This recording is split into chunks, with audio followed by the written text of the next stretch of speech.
Hello, this is Sam Wong for Finance and Analytics Services team. Happy New Year. Hope all of you have a great starting point and enjoy the time with your family and have recapped on, sure what had happened in 2021. And this year will be a more exciting, rewarding time for you. You can see the screenshot here, just getting from investing.com basically will be uh, one of the interesting things that talk about from a recap of 2020 and the market as well. Want to give you a really quick update before starting to do a recap of 2020, how it was ending that. Basically, the last week of the month, December, were doing very fantastic and excellent. Whereas days overperformed of the year along with material sector gained at the 2.6% XLB. And you can see the utilities, consumer stable, and the industrial sector also performed very well with 2.6, 2.5%, or 1.9% higher in the previous week, respectively. The only one that was kind of down, compared to the week before the last week of December was the XLC sector, which is communication. So overall, the center rally did happen, in the very late of the week, and we expect it to continue to pick up actually first couple of days of New Year.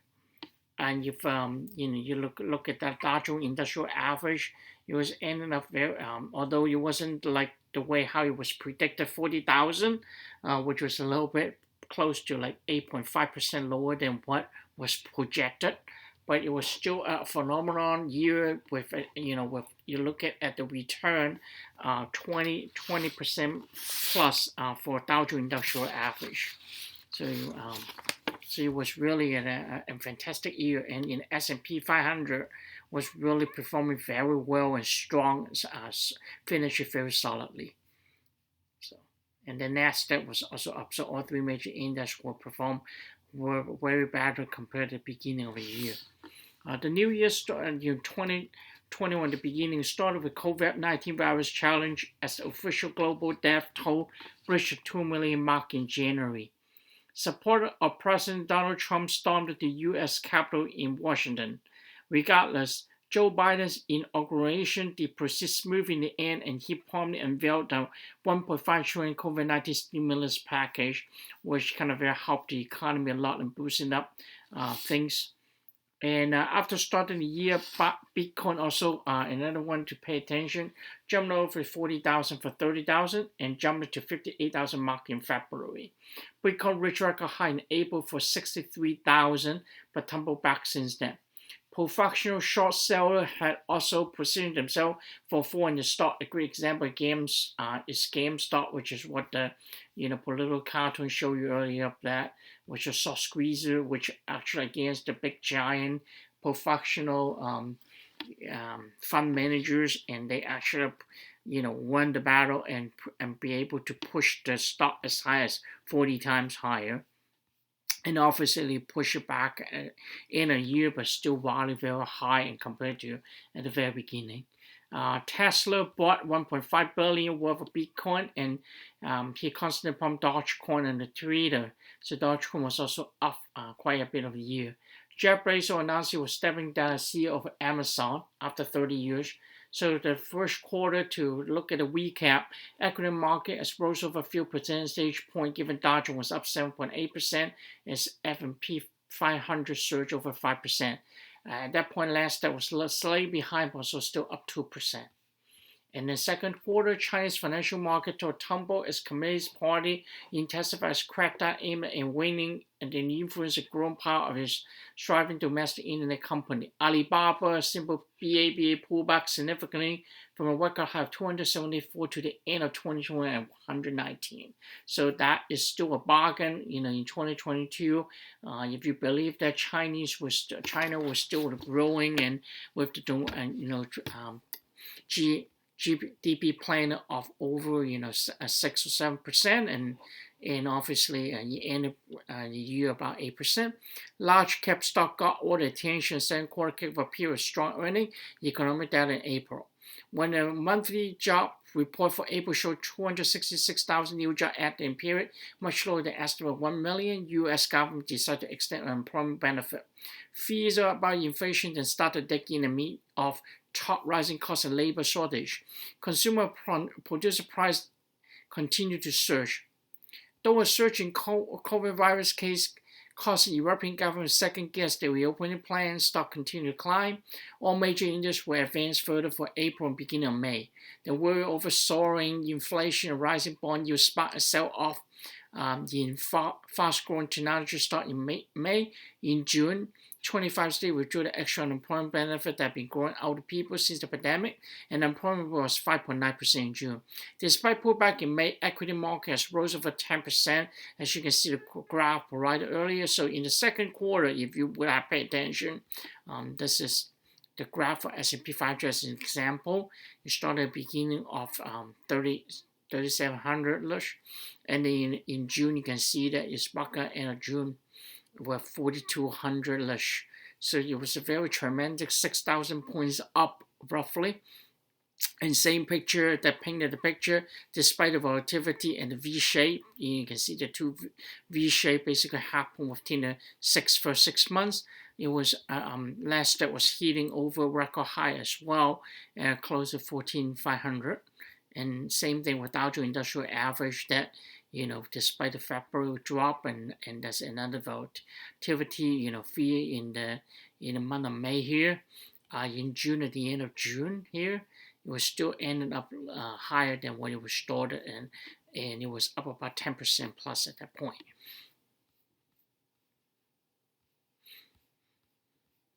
Starting off the third quarter, China regulatory claimed that hit Chinese U.S. list stock hard. White-Herring Company, New York Section listed that Global saw its share close the month down 27%. The test set to help drive U.S. equity high in August to touch a new high. The benchmark S&P 500 rose for 7 strict months after 3% gain, and Nasdaq 100 climbed 4%. Dow rose over 1% August. The U.S. dollar hit a new high for 2020 in August, touching 93.73 level. Now is around 96, before quickly retreating throughout the rest of the month. With market hitting record high and Treasury yield jump up over 1.5%, U.S. equity market sell off in September. As you can see the graph again that showed early in September have another dip. Global stock market experienced intense bout of volatility fees surrounding Fed's targeting plan. So they will talk about tapering, and really all the three indexes will really, with the 80% increase of 2020 and some of the funds really worry about the record high will have a correction, severe correction. So the market was really hitting really poorly on September. So the majority of FANG stock really fell in September, where Meta, formerly known as Facebook, that drove down over 10%. Well, if you look at it, that was the time you bought. And then at the end of the year now, you're still profiting probably 15% plus on these really solidly high-tech stock. Amazon down over 5%, Apple 6.8% lower, and Google over 7% lower. Netflix was the outlier, gain over 7% during the month. Elsewhere, the energy stock rose 9% after spike in oil and natural gas prices. Compared to second quarter, Dow Jones Industrial Average pulled back 658.59 points, 1.9%, while Nasdaq down 0.4%, and S&P 500 was still up 2.2%. There was significant concern for the Chinese real estate market Evergrande bondholder after property firm ran short of cash in the face of mounting debt. This is about October, the list coming off. S&P 500, Dow Jones, Nasdaq, Russell 2000 are all swung to all-time high after amazing corporate earnings.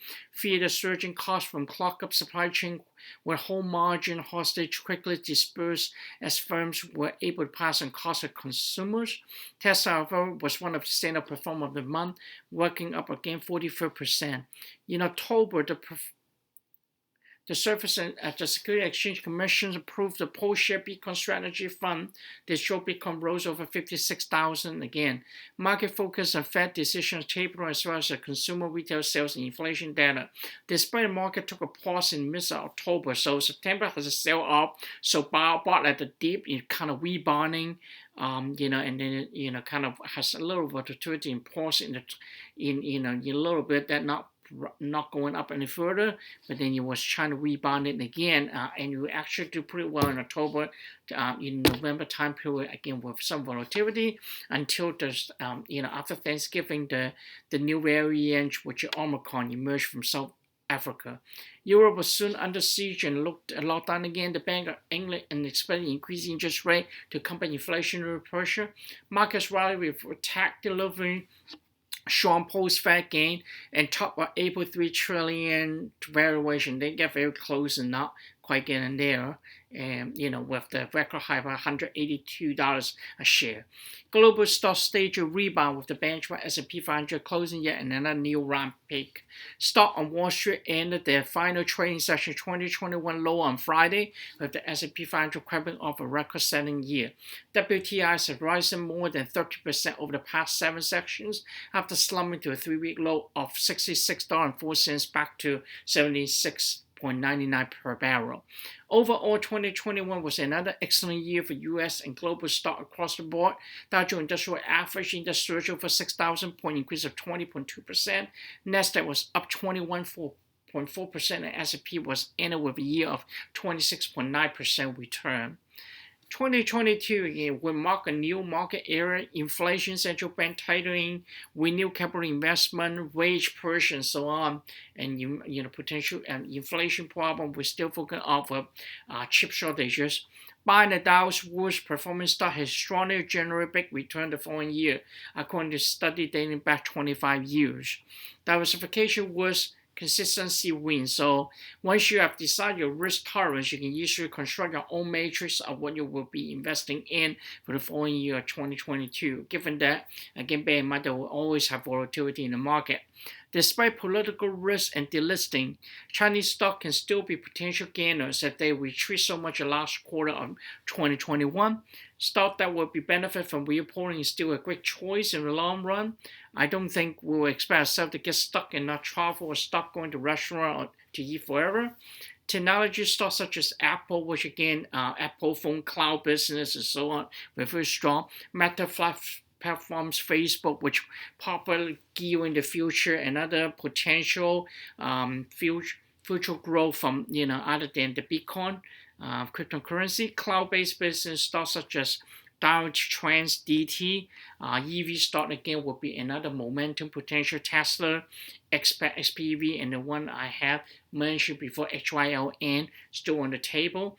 And bank stock can be also part of the portfolio as they should benefit from a gradual increase of interest rate. So hopefully in 2022 in the first quarter, at least the first few days for the first week, with the Santa Claus rally continue, will be benefit from that. And also if you look at the previous history, last year, just to give you a reference point, January is still the month. If you take a look at that, it's still going to be really at the very beginning, first couple of weeks, we're still at a very strong upside in 2021. But in February, then that office is the sell-off pressure and some news about inflation, whatever.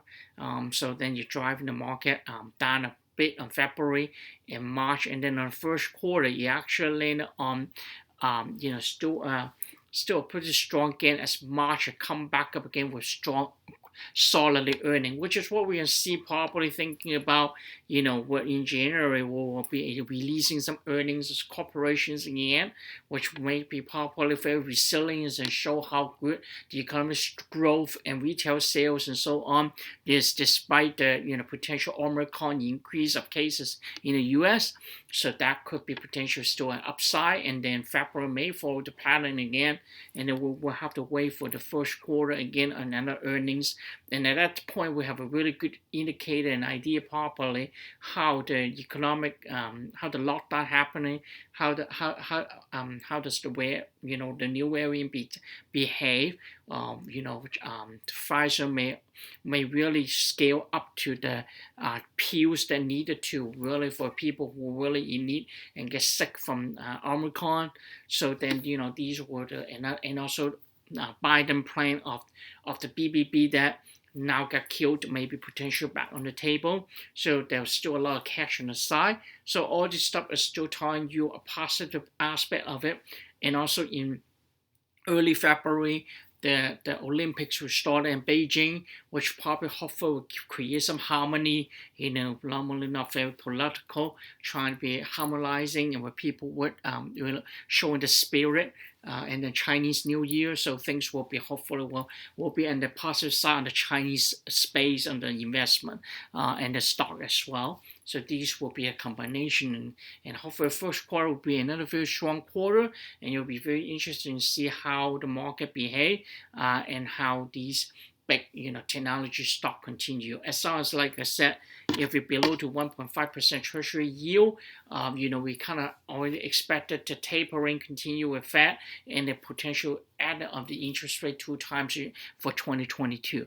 Let's hope to have better, stronger year with salary continue to be strong, more position and job will be put it back for the people in the office, not necessarily the low pay people, but more in line with the people about my me and other people who actually have been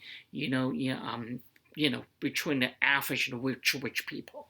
And hopefully the economy will be rebounding both globally, not just in the States, but China, Europe, and everywhere else, and people can travel again. Enjoy your holiday, enjoy the ride, have a wonderful week.